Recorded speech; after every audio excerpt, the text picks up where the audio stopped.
Hello friends, so in this video we are going to discuss practice questions of GRE code portion. So before starting this video, let me introduce myself. I am Poojan Davda. I am ex-IISc M.Tech Mechanical, and in GATE exam I have secured AIR 66 in mechanical background. So here is our very first question of this video. If 10 raised to x equals to 0.1 percentage of 10 raised to y, if 10 raised to x equals 0.1 percentage of 10 raised to y, where x and y are integers, which of the following must be true? Which of the following must be true? And we are given with 5 options. So as we can see in the option, we have to derive relationship between x and y, right? Y is equal to x plus 2, y equal to x plus 3, x equal to y plus 3, and so on. We are having 5 options in this question. So we have to make one equation, and then we can simplify that equation and we can get our required answer. So 10 raised to x is equals to 10 raised to x is equals to 0.1 percentage of 10 raised to y, right? 0.1 percentage of 10 raised to y. So 0.1 into 10 raised to y divided by 10, 100, right? So it will become 10 raised to x is equals to 10 raised to y. 0.1 is equal to 1 by 10, so 100 into 10 will become 1000. So currently x and y are in powers of x, but we want options like this, right? We want answer in form of options. So we can just simplify. We can write 1000 as 10 raised to 3. We can write 1000 as 10 raised to 3, right? So we have derived one important result. 10 raised to x is equals to 10 raised to y minus 3. Now these both the quantities are equal. Base is same, so respective powers will also become same. You can compare these powers will be same. Then only these both quantities will become same, right? You can directly say x is equals to y minus 3. X is equals to y minus 3, or we can write y is equals to x plus 3. So option B will be correct answer for this question. Y is equals to x plus 3, right? It's very simple question. Okay. So let us move on to the next question. In this question, we are given that n is a positive integer. We'll read question very carefully. N is a positive integer that is greater than 3. N is greater than 3. And n has d positive divisors. We have to consider positive divisors, and that n is having d positive divisors. D number of positive divisors we can say. And quantity A is equals to n. Quantity B is in terms of d. 2 raised to d minus 1. Right? 2 raised to d minus 1. So we don't know value of n, and once we get value of n, then we can find all divisors of that number. As options, we have to compare these both quantities, right? So in this question, we can assume suitable values of n if n is greater than 3. So I am taking n equal to 4. Can we take n equal to 4? Yes, we can take. So if we take n equal to 4, then what are the divisors of 4? What are the divisors of 4? 1 is a divisor of 4. We can divide 4 by 1. 2 is also a divisor of 4.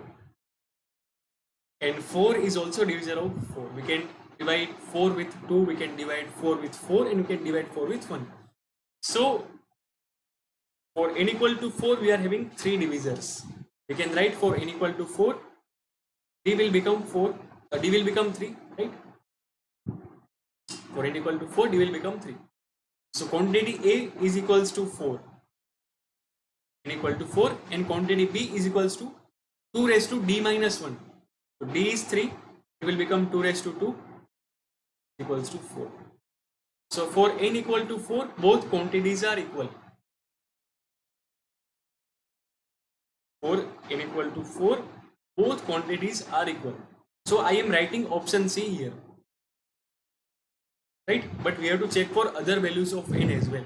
We can't conclude to the answer, right? We will put some more values. So till now we have got this result, both quantities are equal. Now I am assuming n equal to 5. Now I am assuming n equal to 5, right? So for n equal to 5, how many divisors are there? So 1 is a divisor of 5 and 5 is also a divisor of. So for n equal to 5, we got 2 divisors. Let us put the values and compare these quantities. So n is equals to 5 and d is equals to 2, so 2 raised to 1, right? So for n equal to 5, quantity A is greater than quantity B, right? Quantity A is greater than quantity B. You will say, sir, option A will be correct, right? So I am writing A over here. So for different values of n, our answer is changing. So we will choose option D. The relationship cannot be determined from the information given in the question, right? Yes. So option D will be correct for this question. We can put one more value if you want, right? So we can put n equal to 6, right? Let's put n equal to 6.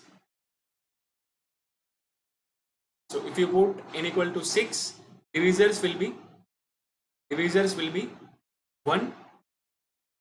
You can divide 6 by 1, you can divide 6 by 2, you can divide 6 by 3, you can divide 6 by 6. 4 divisors are there. For n equal to 6, 4 divisors are there. So we can compare these quantities. N equal to 6, D is equals to 4. So it will become 2 raised to 3, that is 8. So in this case, quantity B is greater than quantity A. So we'll say answer is C, but right again, it's changing with respect to value of n. So we'll choose option D. So answer is no. For this answer will be B, right? Quantity B is greater.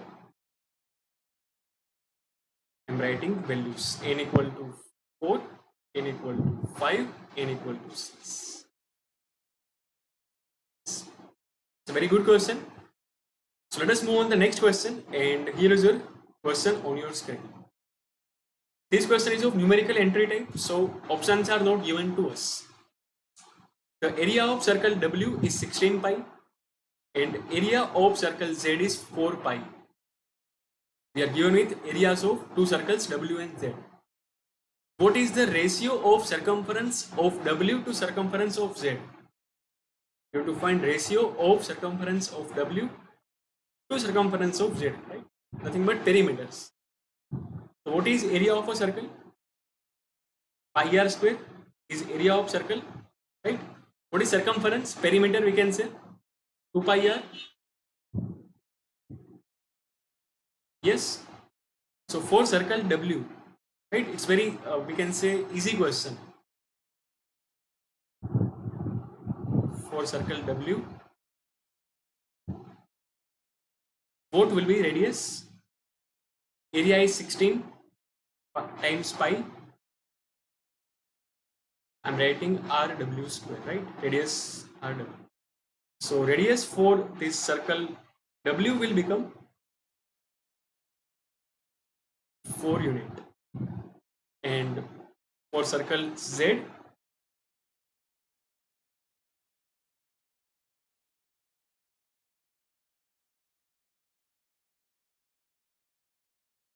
area is less than 16 pi, that is 4 times pi, so we can find radius for circle Z as well. So radius for circle Z will become 2 unit, right? 2 unit. And we have to take ratio of circumference of W to the circumference of Z. Please focus on this order. Perimeter of W divided by perimeter of circle Z. So I am writing PW divided by PZ. We know the formula 2 pi R. I will write for circle W, radius is RW, and for circle Z, radius is RZ. So if you put the values, we will be getting 4 by 2, that is 2. So ratio will become 2 only. It's very easy question. compared to earlier question. Okay. So let us move on to the next question. This question is very, very interesting but easy. We are given with following data in the XY plane. A quadrilateral is in XY plane. We are dealing with two dimension. There is a quadrilateral whose vertices are given to us. -1, 4, 7, 4, 7, -5 and -1, -5. These are the vertices of quadrilateral. Okay. What is the perimeter of the quadrilateral? You have to find perimeter of this quadrilateral. Okay. So you can use XY plane, right? -1, 4, 7, 4. So I am writing these points: -1, 4, 7, 4, 7, -5.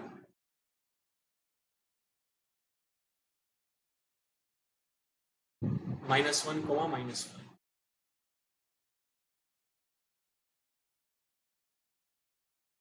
So first, second, third, and fourth. So -1, 4. So -1, 4. This will be this point number 1, right? 7, 4, 7, 4, 5, 7, 4. Okay. 7, -5. X coordinate is same, y coordinate is changing. 7, -5. So this will be the point. X coordinate is same, right? X coordinate is same.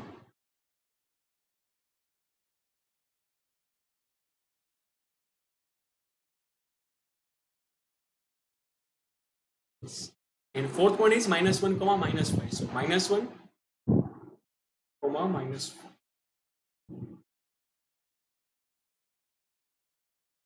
So I think this is a rectangle, right? This is point number 1, point 2, point 3, and isn't it? This is a rectangle. This quadrilateral is a rectangle. All the rectangles are quadrilateral. So yes, we can definitely find perimeter of the this rectangle.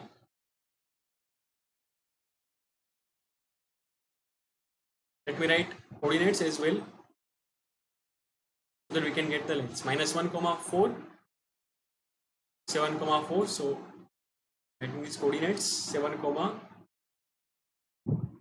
-5, -1. So what will be this length? This vertical side. Yes, you can take a difference of y coordinates. If you want to get vertical side length, you can take difference of y coordinates because x coordinates are same. So this side length will become 4 minus -5, right? This length is 9. And to find this side, you can take difference of x coordinates because y coordinates are same. So this is of 7 minus -1, that is 8, right? Yes. So what will be perimeter? What will be perimeter? Sum of side lengths of this rectangle. So 2 times length plus width, right? So 2 times 9 plus 8, that will be 17 into 2, 34. So perimeter will be 34 unit for this quadrilateral. You can also find area, that is 8 into 9, 72 for this quadrilateral. So answer will be 34. So thank you guys for watching this video. Do like this video, share this video with your friends, and subscribe to the channel. And see you all in our upcoming video.